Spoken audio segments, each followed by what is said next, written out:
You have now entered the Penny Bloom Podcast, hosted by none other than Colton Robinson and Tavares Pennington. I hope you are prepared for a show unlike any that you've ever seen before.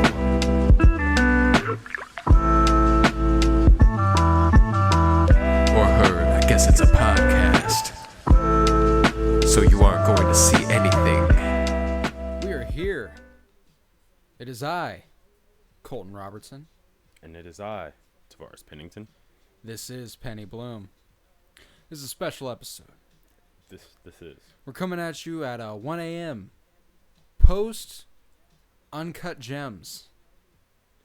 That movie, man. That movie.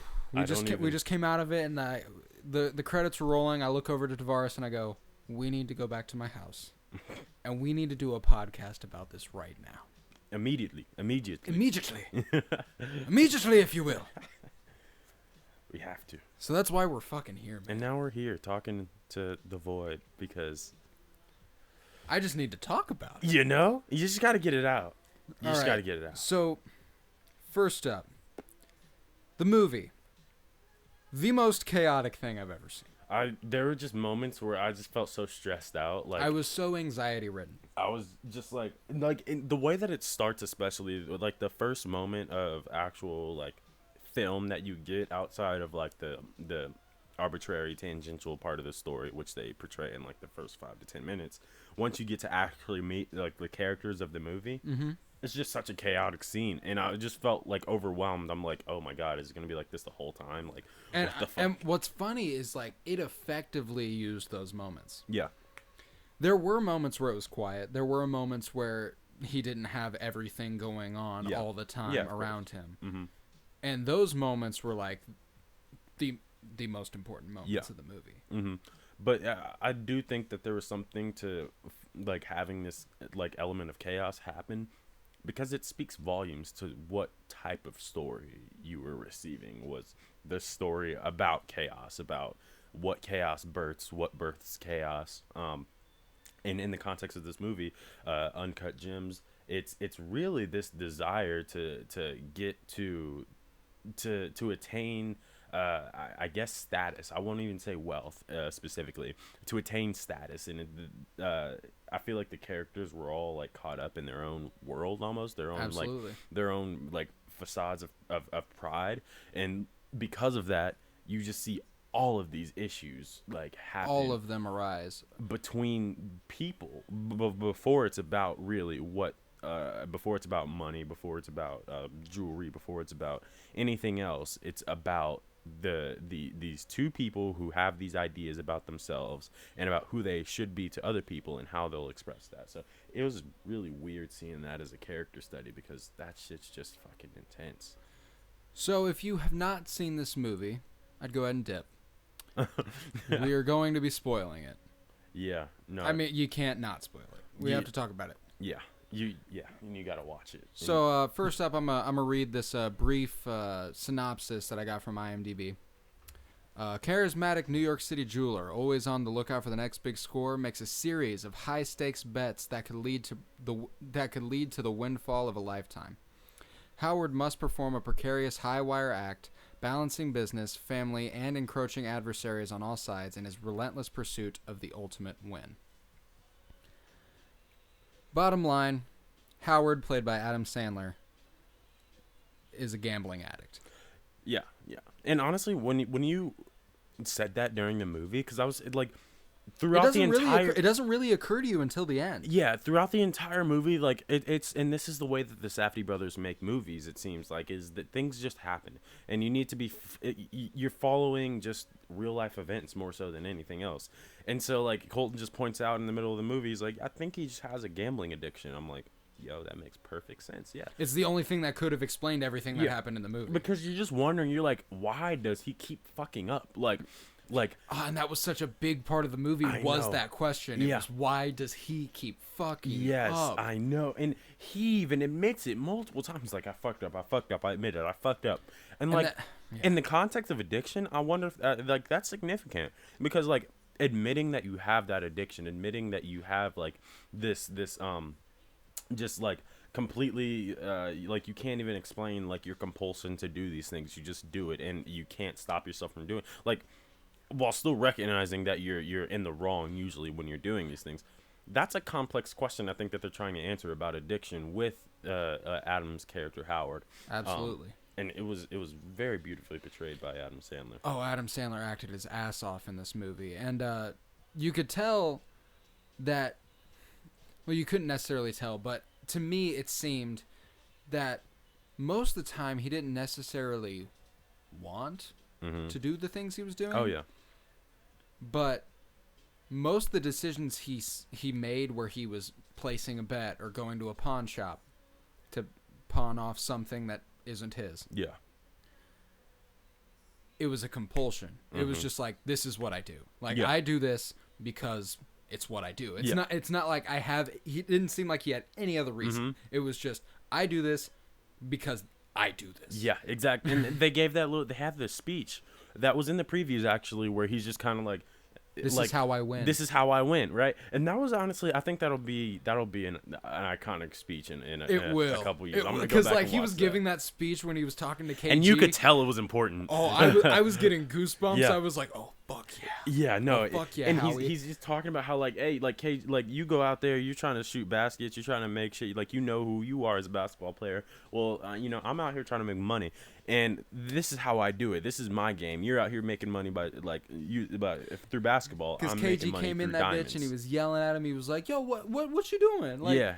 Like you got me all over the place with my emotions, man. Yeah, that was pretty funny. I just like, which is it's real though. It's a real way to portray like a basketball player, right? Someone who is concerned with basketball, but that's their life. But they also love jewelry because it's jewelry. What basketball player doesn't love jewelry? What person, honestly, if they don't have the money to buy jewelry like that's extravagant, wouldn't at least look at it?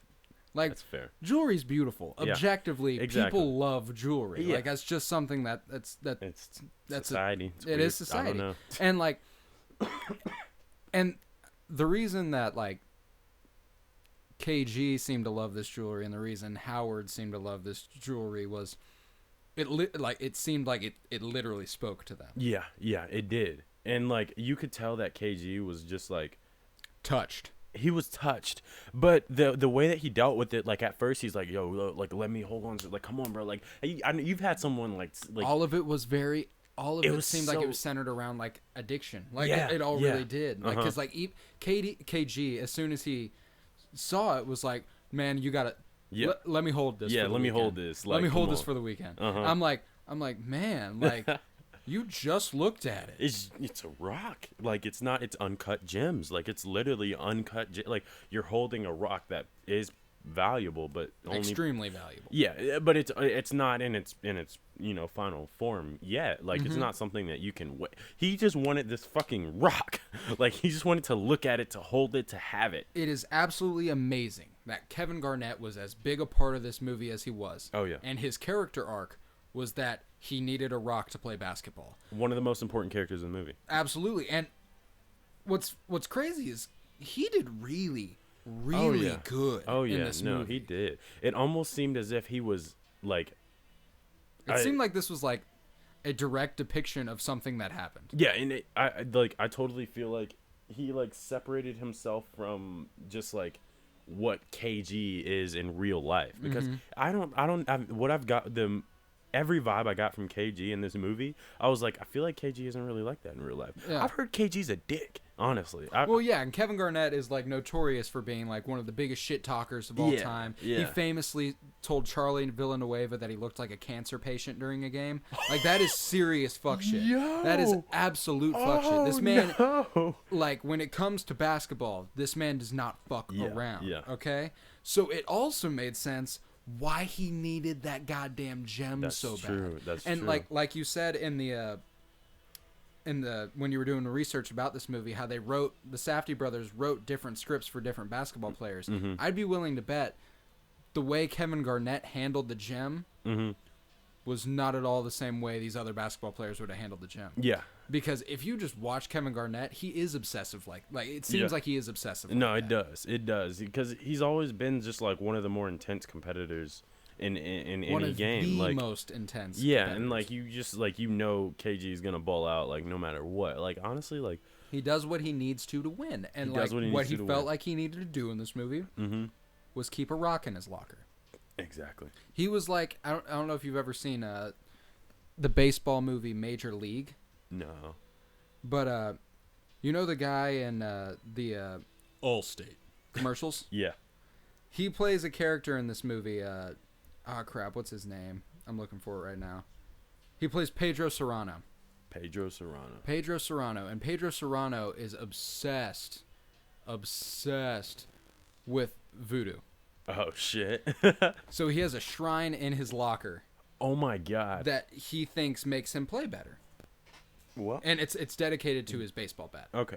The baseball it's bat dedicated to his The baseball bat is afraid of curveballs. Okay. That baseball bat is Kevin Garnett's rock.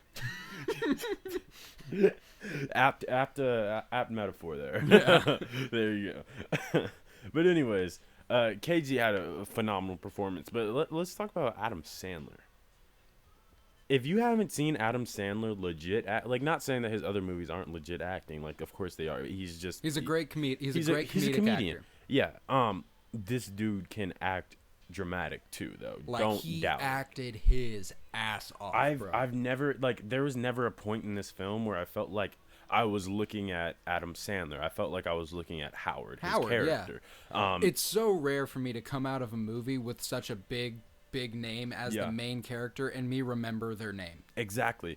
Because like you just see them and you're just like, oh, it's just them again. It's them. It's Scarlett Johansson and it's Chris Evans and it's Robert Downey Jr. Yeah, right. And it's Hemsworth. Like, Yeah. I think of those names before I think of like Steve Rogers. Yeah. And Tony Stark. And, yeah.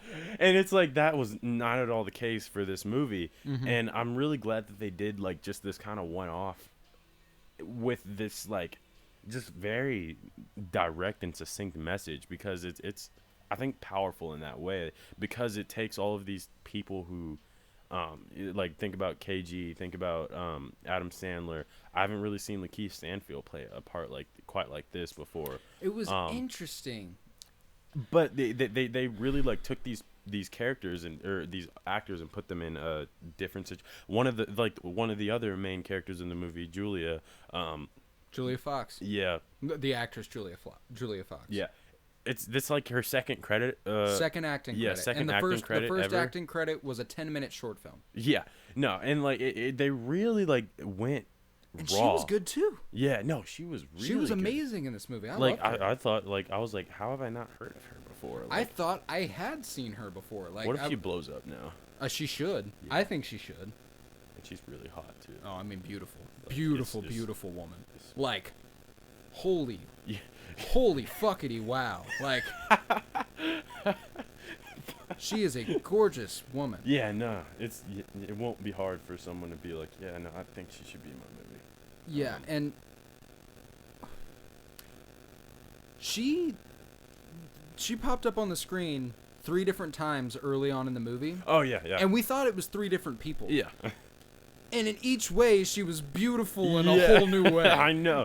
And you just keep looking like, damn, like okay, and then Like, you realize you're like, I was like, why are there so many beautiful women in this movie? yeah, you're like, they went out of their way, but really they just got one person. They got one person to put on a bunch of different makeup, Yeah. a bunch of different clothes, Mm-hmm. and she was really about it. Too. She pulled off being the The groupie, workplace. the workplace, the groupie, fucking with the weekend. Mm-hmm. That scene was awesome. Too. Great. Just like the yeah, we'll get there. But they had the groupie, they had the girlfriend who doesn't do shit at the crib all day. What else did they have? the lingerie. The lingerie. Yeah, and then they end the movie with her just like ending up like being responsible and shit and going to get $1 million. Well, Anyways, and it wasn't necessarily. Yeah, we'll get there. We'll get there again. But yeah. Yeah, no, that they did pick really great actors and actresses for this film in a very genuine way, it feels like. And everything about this movie came so full circle too. It did. They open the movie with the shot of the miners in Ethiopia mining for Yeah. the uncut gems that Yeah. the opals Opals. that Howard was looking for. and they show like the pain that these dudes had to sometimes endure. Like that dude had his bone sticking out of his leg. Yeah. And like that was just the day. Like that happens. Yeah. And then later in the movie, when Kevin Garnett is confronting Howard about it, and he's like, "So how much did you pay for this diamond, man?" And he says $100,000. And he's like, "I just spent $165,000 on this, and he was like, you basically just you gained $65,000." Yeah. And he was like, "Man, I should have made $1 million off this." And he's Yeah. like, "So you paid $100,000 for a gem you should have paid $1 million for, Right? and you feel good about that?" And that was what he said. And so then like, and then that's when he gives the speech. He Yeah. said, "This is how I win." and this is how that like, and I felt like that was the perfect, because he doesn't give context, and you can see it on Kevin Garnett's face. Like he's just like, "What are you talking about?" And he's just like explaining like what his game is, what his hustle is. And I feel like it's that hustle that is like what the Safdie brothers are trying to portray, right? Like Absolutely. why that hustle can be so corrupting, why that hustle can lead down the path that ends with what it ends with. Yeah, with what it ends with. like honestly, at this point, by the end of the movie, I was like, I'm honestly ready for anything. Like nothing will catch me off guard. And then I was just fucking blown like away. Like I was just like, what the hell? Yo, and I knew it had to end in someone was gonna die. Someone was gonna die. Someone was gonna come around this way and get their ass Yeah, clapped. You know what I'm saying? Come around here, you will get clapped. Yeah, Yo, I packed that thing too. They were not playing around, but that scene, just like where he's just like, "This is how I win," I feel like spoke volumes to how this movie ends, because that obviously the question has to be to the viewer: is this how you win? And here's the thing. Howard's end. Be willing to bet he was happier than he ever had been in his life. No, he died with a smile on his face. There was a smile on his face, and I want to know though, if we ought to think that his struggles, his journey in general, is validating. Like, as a human being, did what he went through, is that something that was positive? Like for him? Yeah. Absolutely not. Okay. Absolutely not. Because here's the thing: had he lived through that, through the end of the movie, all he is taught is nothing. This dude lost everything. Yeah. Bet $165,000, a surefire $165,000, won $1.2 million, and got shot in the face.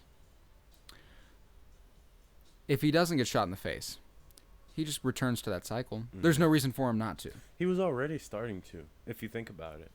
He kicked out Julia, and then, and that's her real name, but her name in the movie was actually Julia. Yeah, it was also Julia, yeah. But he kicks her out after the weekend incident happens, right? So Julia's in, they're at this party where Howard thinks he's going to get his opal back after he's given it to KG, and he doesn't actually get the opal there, so he tries to find Julia. Turns out she's in a bathroom doing coke with the Weeknd and shit. And she's just asking the Weeknd, she's like, "Wow, how is your dick this hard?"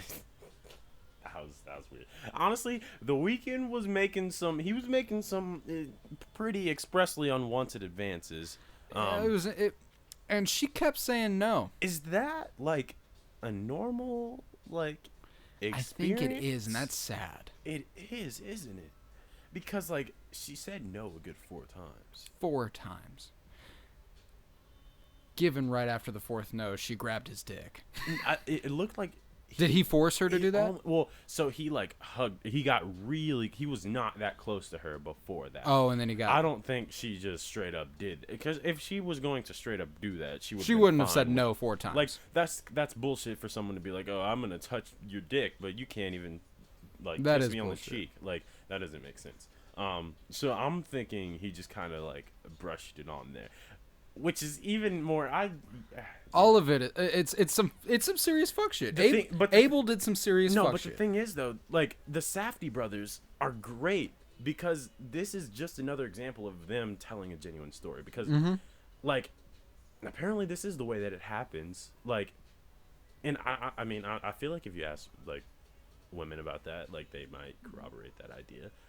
I'd be willing. It's sad, but I'd be willing to bet a lot of them would. Yeah, and it's like, if that's the truth, then the Safdie brothers aren't trying to go for what's morally, idealistically best. They're going for a raw story, and telling you that story in the most real way that they can. Well, I think they made that clear. Just Yeah. Everything about this movie was people getting rewarded for terrible behavior. Right. And that's what I'm saying, because it was like Howard was getting back into that loop, because even after all that happened, he finds them in the bathroom. He's like, no, fuck you. Like, get the, like that was kind of awesome. Like, the next, like, 3 times Julia tried to contact Howard, he just goes, fuck no. No. Like, he just straight up says, no. After the weekend incident, yeah. Yeah. And I was like, okay, so he's actually done with her. He starts trying to get back with his wife, and, like, That in my opinion was also like that. If she had said yes, that just would have been another example of someone benefiting from their terrible behavior. Right. Because he just goes back to Julia in the end. Yeah. And it starts to be normal. He's just like everything's normal again. Like, well, the way they get back together, that was just a weird scene. everything about it was weird though. Like everything about the movie was weird. Everything about their relationship was weird. Yeah. Nothing about this movie was normal. Yeah. Right? Okay. Honestly, I wouldn't even say like it was just non-traditional.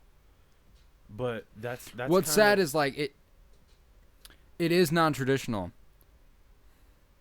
but a lot of it was realistic. Oh yeah, no, it was, but it's not necessarily like it was obviously super realistic, but I feel like it was the way that they were telling the story to be like, oh, here's this girl who is probably a gold digger, but she also does kind of she shows a heart. Him, but then it's like, does she love him because of the money? But he also is like pretty shaky on the money. I don't think she does. I think she loves Howard. I think she has daddy issues, and he mentions that. Yeah, he does.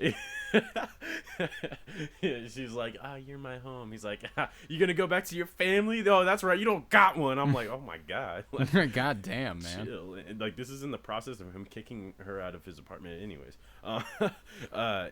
It really was just like going back to like rewarding these bad acts of behavior, and it was all of it benefited Howard while also tearing him down. Yeah. It was so weird. Like, I don't even know how to really properly explain it without it being confusing weird. as shit. It was weird. I just, the scenarios were very unexpected, and I think that's part of the genius of the film, though. Because the whole time, like, we're, like, the viewing experience, I'm not, like, I'm sure, I always go ahead and speak for both of us, was just perplexing. Oh, Like, absolutely. We were just like, what the fuck? There were so many moments where I'm just kind of looking, and, like, you'd say something to me, and I'm just like, that was the most I've ever talked during a movie because I had to. I had to talk through that movie. And there were points where, like, you'd say something, and I'm like, I'm just trying to process my reality right now. Like, I felt like there were times where I'd say something, and you'd be like, I did not get that at all from that scene.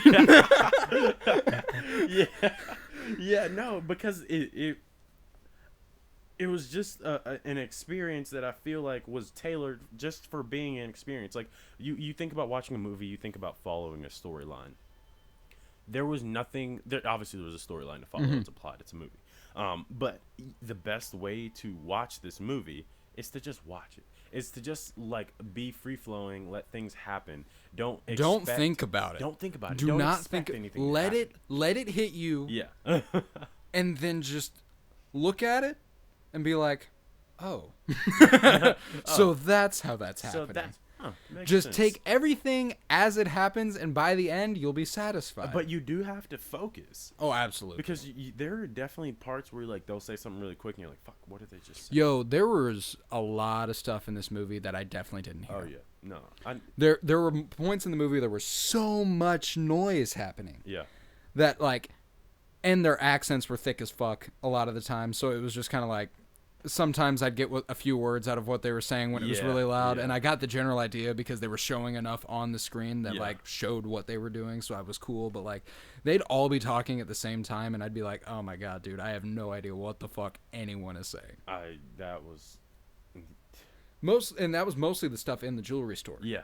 Whenever they were in Howie's jewelry store. Oh, it was, and it was just like so loud. It was just voices and like Phones people yelling, ringing, loud phones ringing, just things happening, and it just made you feel as if you were like, I don't know about you, I hate being in places like that. Like, absolutely. Oh, it's the worst. Hate it, and it's like there are just moments where like things are happening around me, and if it gets to a certain point, I have to leave. I have to leave. I can't deal with like everything going on right now, and it's like I will legit have an anxiety attack around shit like that. So like we were watching this movie and I was getting anxious. Yeah. Like I was like, oh my god, this fucking movie is gonna make me have a fucking panic attack in this movie theater. I know, and like yeah, it's weird, but then like that's Howie's life, right? Like that's what they're trying to show you is like his life is all of these moving parts all at the same time, all colliding. Yeah. Everything is a fucking and mess. Like the scene with him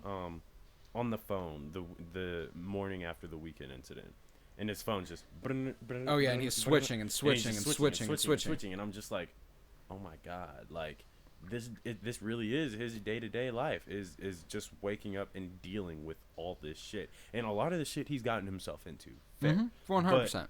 That's the thing, though. I feel like this movie is also asking the question is like, to what extent is a person responsible for the fuck shit that happens in their life? Yeah, because through the first half of this movie, I don't recognize the things he's doing necessarily. Right. I mean, looking back, I recognize them as definitely wrong. But they didn't register as that as the movie was happening. And is Howard a bad guy because of the things he was doing? No, not necessarily. It's so weird to explain. Because well, actually, he's not a good dude. He's definitely not a good dude. Okay. I mean, he cheated on his wife. Yeah, that's fair. And frankly, that's all I need. I don't need to provide you any more information than he cheated on his wife, who, by all intents and purposes, seemed lovely. Yeah. No, seemed like a good woman. Yeah, no, she did. That was, yeah, she did. They had a weird relationship, too. I'm interested in how they ever got along. But then it was weird because they got along for parts, but it was like in the midst of them not getting along. And that's marriage. They got along, but it was in the midst of them not getting along.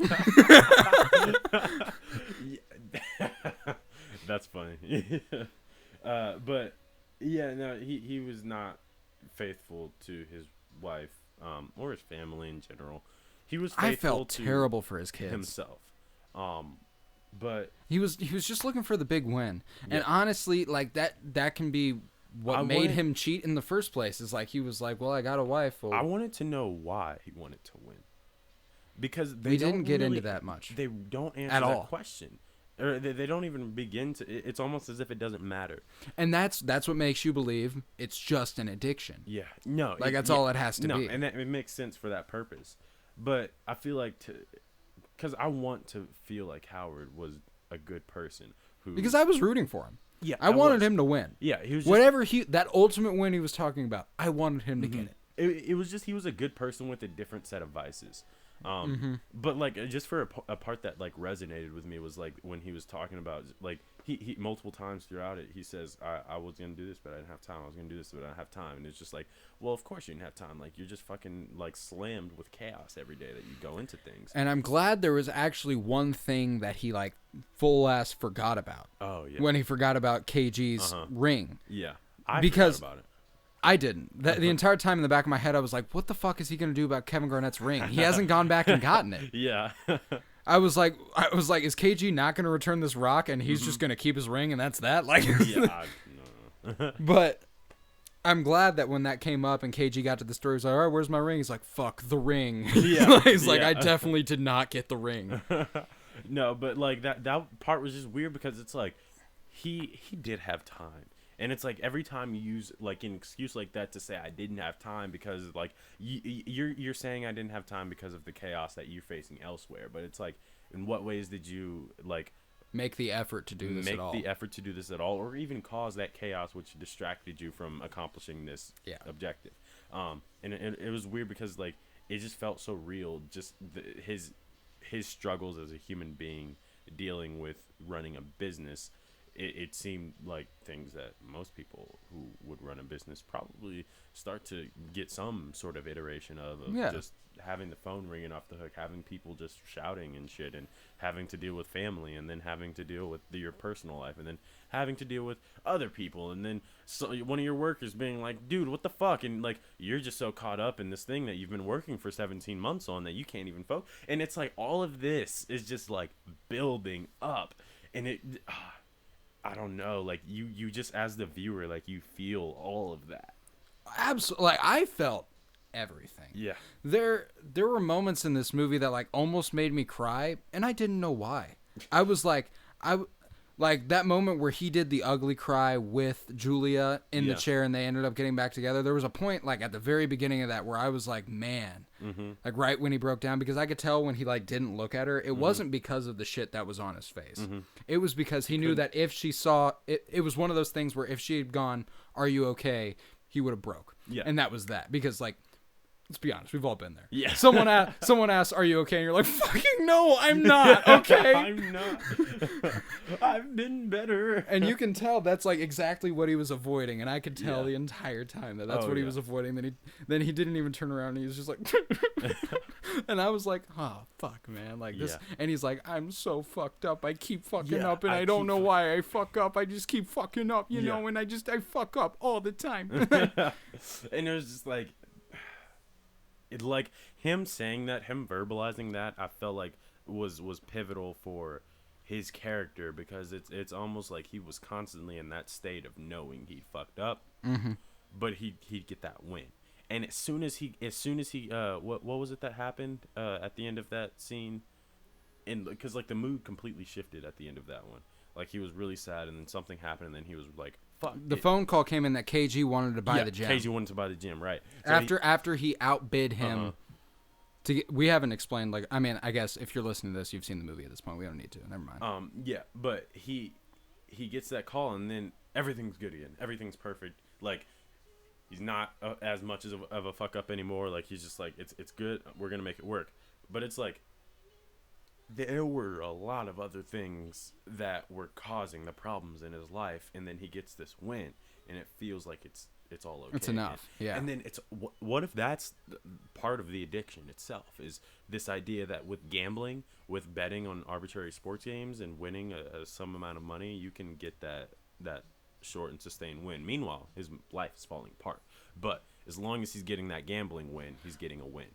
But the reason that his life's falling apart is the gambling. It's just a cycle. But he doesn't recognize that. Well, obviously, yeah. He and like, Well, and that's he definitely doesn't, because he blatantly says, "I don't know why I keep fucking up." yeah, and he continuously, and you can see every time he gets something of value, or he has he needs to pay someone off, or he needs to achieve some goal. Like it's like It seemed like game. every time he got money, Mm-hmm. he took that money, bet that money, took a different object, pawned that object, got more money, betted on more shit. Yeah. Won, maybe. Yeah. Took that money, bought something, pawned it. Yeah, like it yeah. was just, it just kept going. It was a cycle, and it's like he was so deeply entrenched in it that I don't know if he would have seen a way out, because like if think about his final scene, just watching the game. Think about that as just a manic episode. Think about that as just him just like having just officially broke, and he's gonna win $1 million, but like if he wins, of course, and which is his reason for being so into it. Mm-hmm. But he just locked these people in a room, like to watch him win this game, to watch him win, so that they couldn't stop him from winning.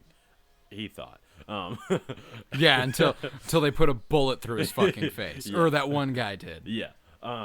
And so just like that, I feel like that makes complete sense in the context of him just having a mental breakdown, or having symptoms of a mental breakdown. Yeah.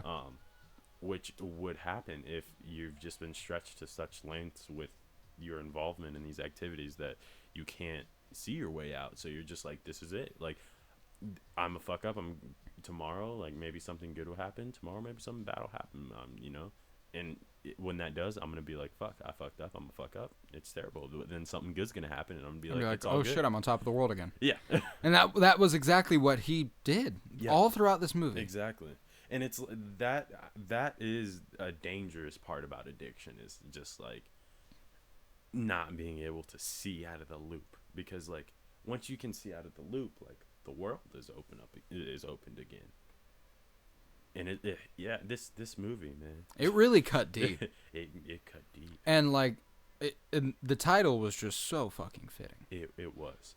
The whole time I'm thinking, like, I don't know why this title makes sense, but it makes sense. Everything was just so raw and so real and uncut. Like that's what it is. Uncut, literally. And to base something around just like this rock, but having that rock just be more of a symbol than anything. Like representing everything that everyone is after. Yeah.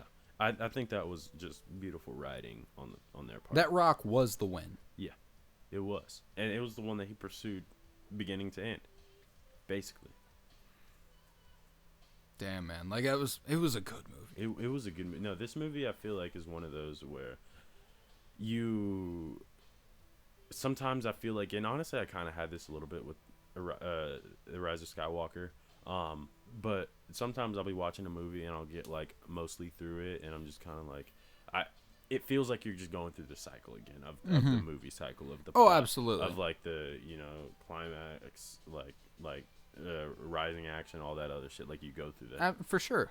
But the Safdie movies are interesting to me because they say fuck that story structure. Fuck a story structure. I'm going to give you an hour and a half of character development. And that shit's just a line. It's just a line. Like, it doesn't go up. It doesn't go down. It's just a line. It's continuous. And they're continuously telling the same story, developing this person so that you can understand them on a level that they actually exist in on an everyday basis, which I think is insight into a character that you just don't get much more from, or you don't get from a basic story structure. But it like, obviously I'm gonna credit Rise of Skywalker and Marvel movies for doing that, because they're not set up for that sort of story. No, they're not at all. Yeah. But like, I think that's the distinction and why I like these sorts of movies more than I like those sorts of movies, because in a lot of ways, and we've had this conversation, it's the difference between a truly good story and an amusement park. Yeah. Cinema is what the Safdie brothers have done, and I feel like that is just so clear, because watching that, like, we had so many just moments. I literally stood up, turned around, and just dropped in my fucking seat at one point. Like, I got up and I was like, man, what the fuck? I threw my hoodie over, I just put my head in my hoodie at least 3 times. Like, I was just like, what in the fuck? I said that a couple times.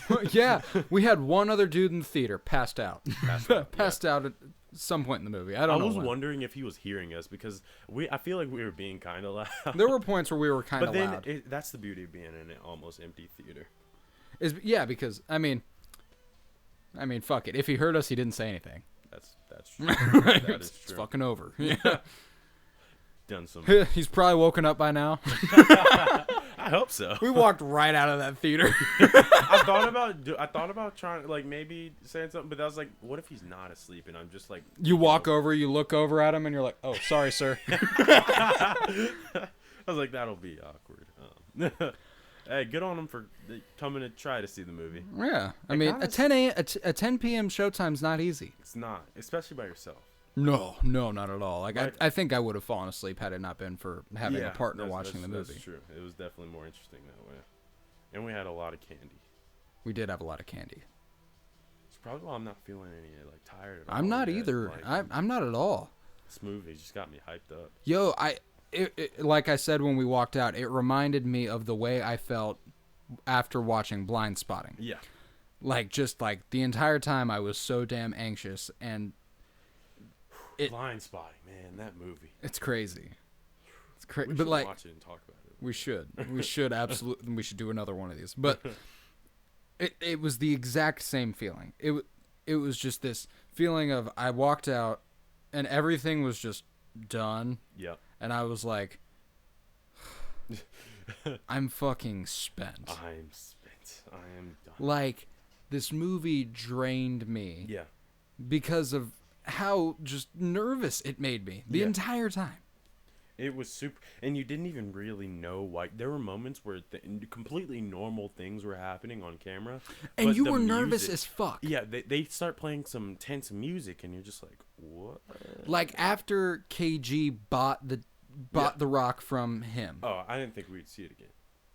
Or bought it, or Bought it. Oh, okay. Actually bought it. And then that music swelled and it was all really fast paced and KG was like, "Hey, what, like, stop, like, don't," and like he just, Adam Sandler just kept going, kept talking, and like I was just like, why is this so damn intense? Like, why am I so nervous? He's just talking He's to just him. talking. He's just explaining something.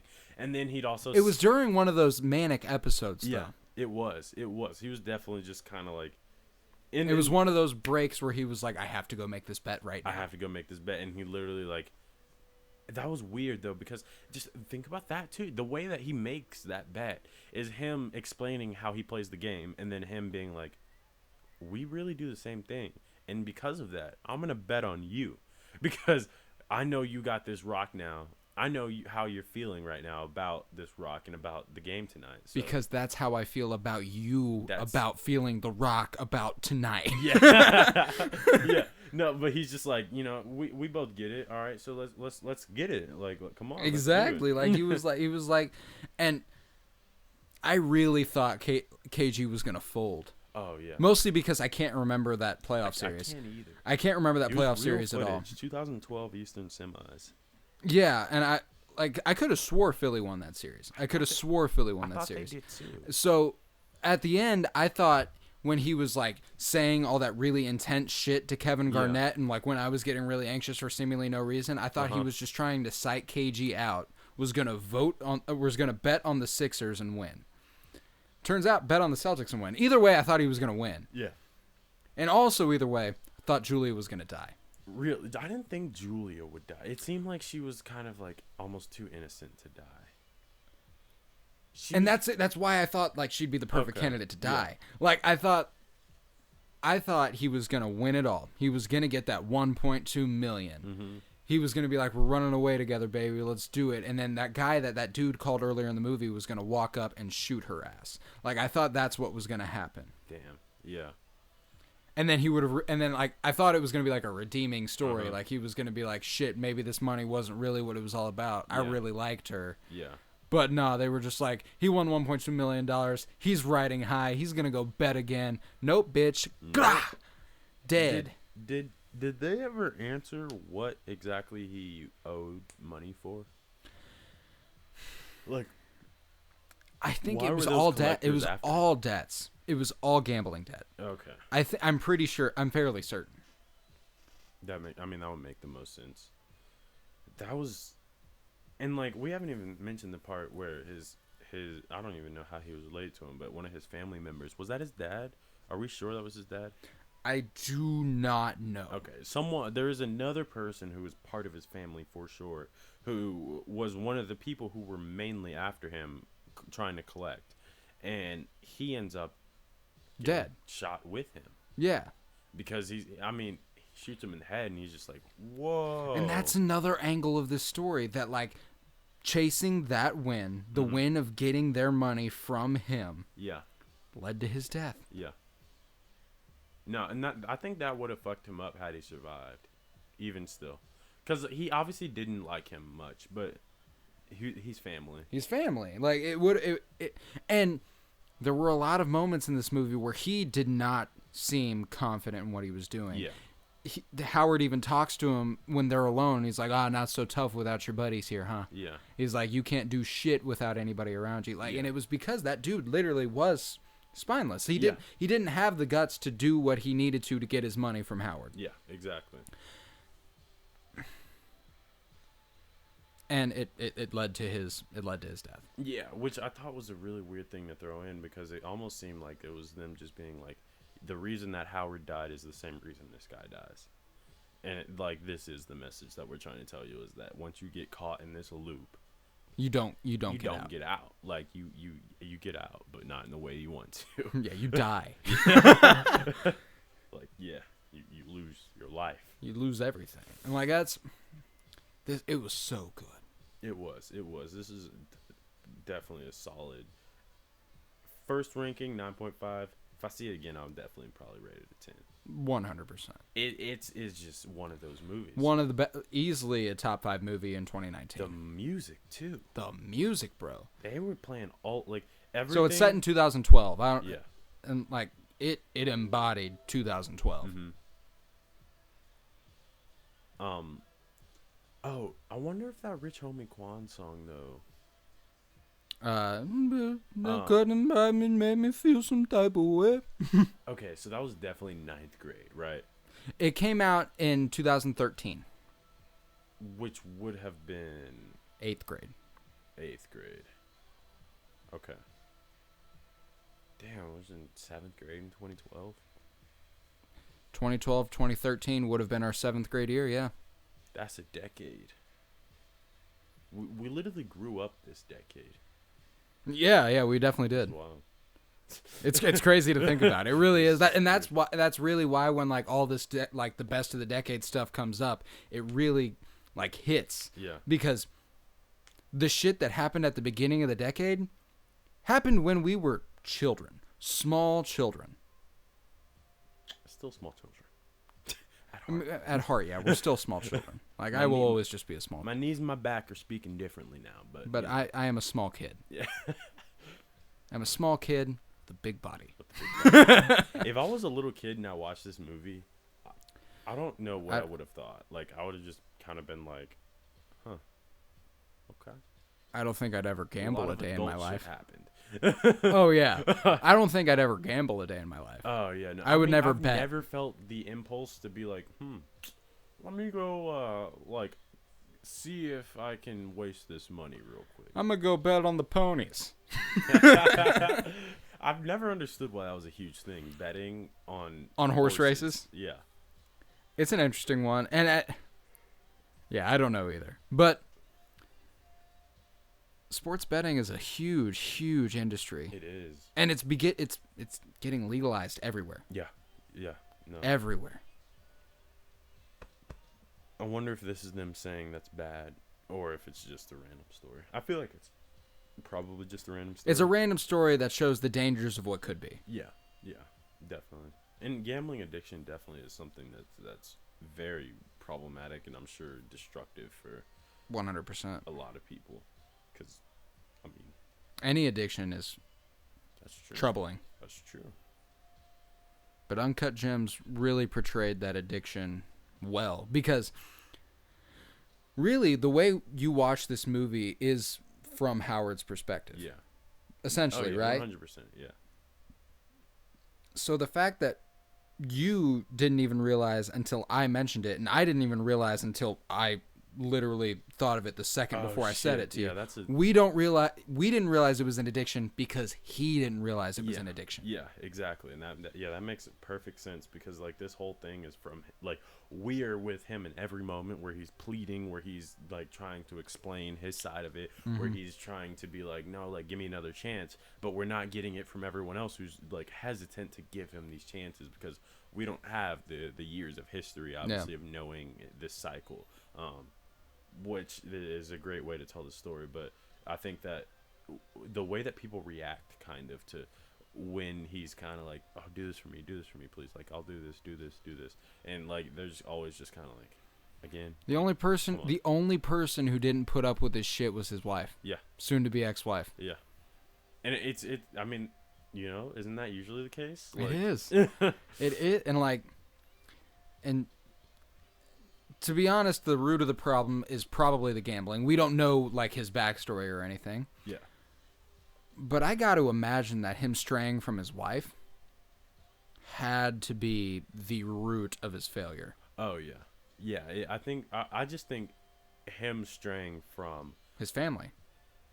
Just these pillars of values that kind of just keep him humble, because it almost seemed like he was trying to live this extravagant life that wasn't his because he's going around, he's like he's obviously I know the weekend he's in there, get him for me, right? He's not in a great situation with money, but he's still ending up at the Celtics practice facility. He's still ending up at parties with The Weeknd. Knows people at that party. He knows a ton of people. He has nice jewelry, has a nice apartment, nice house. But his day-to-day life feels like he's struggling. He's struggling. He's struggling every day to pay for all these things that he has. Right. And it's like he is deep in the hole, but he already has a ton.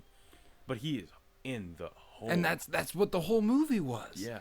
The whole movie was just basically a feeling of like, it was all just like, you're good, but you're not. You're good, but you're not. Yeah. Yeah. It's so confusing to explain because the entire time, until about halfway through the movie, wouldn't you say that he seemed like he thought he was in a good place? Oh yeah. Like well, he knew he had to move some shit. Yeah. He knew he had to move some shit around. He was like, but he thought for sure he could get it done. Yeah, he thought, and like, it's almost like he at the same time did it though, because he says he's like, I always fuck up, and you have to always fuck up to get into the sort of position that he was in the first place. Oh, for sure. It doesn't take one fuck up for all that to happen. No, not at all. It takes a large series of fuck ups. A large, very long series.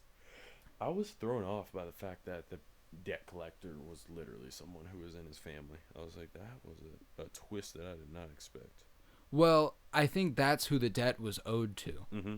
I think so too. And then the other two were just debt collectors. And then he even asked another one of his family members to do something like that.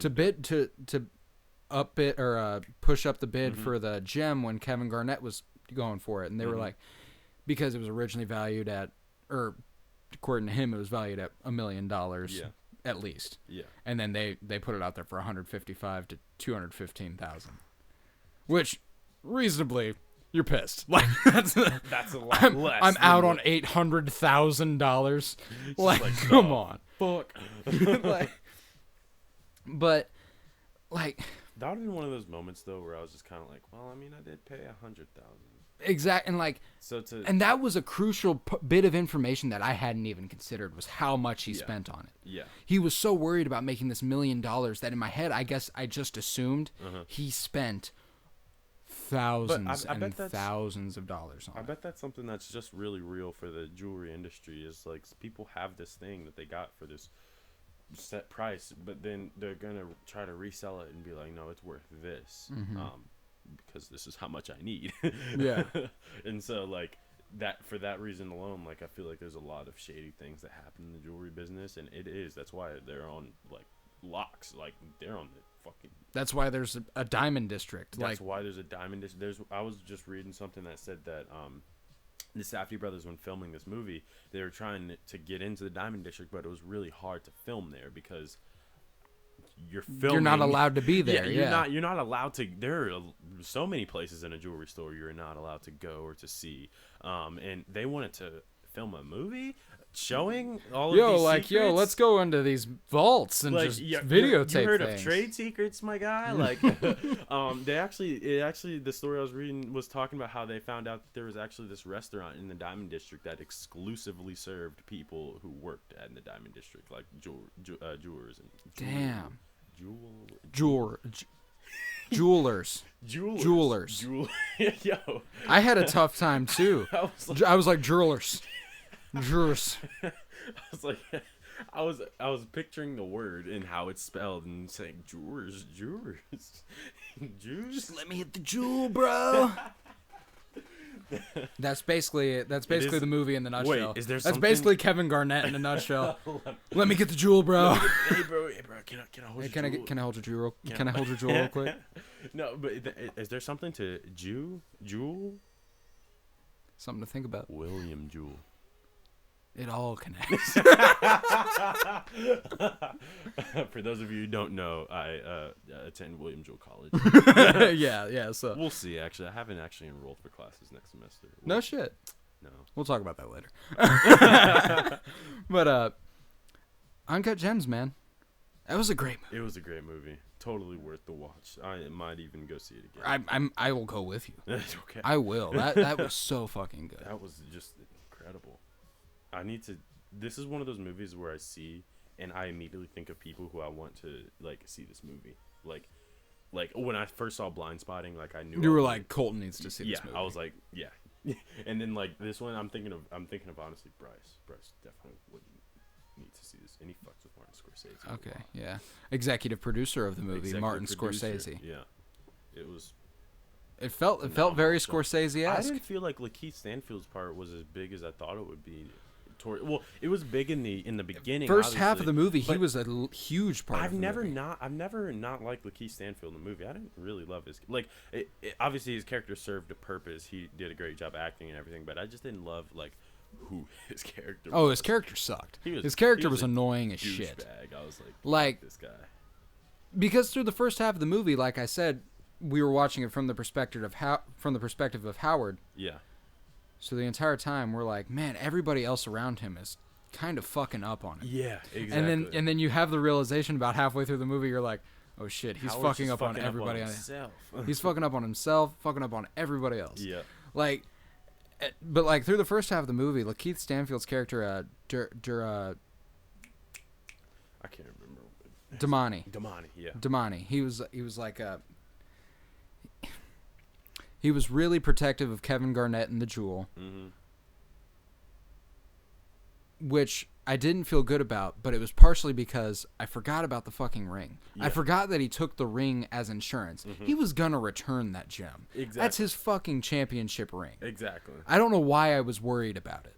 I don't know why either. I was like, Kevin Garnett's not gonna just hit the Jets on this dude. Like it's Kevin. Like That dude wants his come championship on, ring. He's rich. Like If he can't get this gem, he'll get a different one. yeah. I thought Damani was gonna Steal the shit. Yeah, I thought he was just gonna be like, I'm gonna keep it. There were so many times, like, and that was what was so crazy about the first hour of this movie. Yeah. There were so many opportunities that they could have changed one little thing, and the entire story is different. Oh yeah.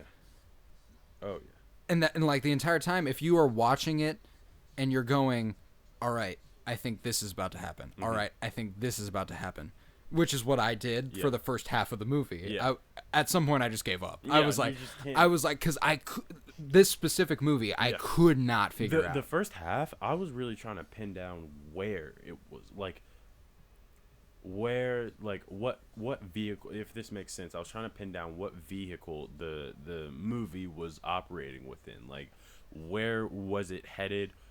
Like what model was it? Like what type of story was I watching? Because like you watch a movie and you can pick up on it. You can pick up on it and you can kind of start to relate it to things that you've seen before and start to try to figure out like where most likely it's going to go.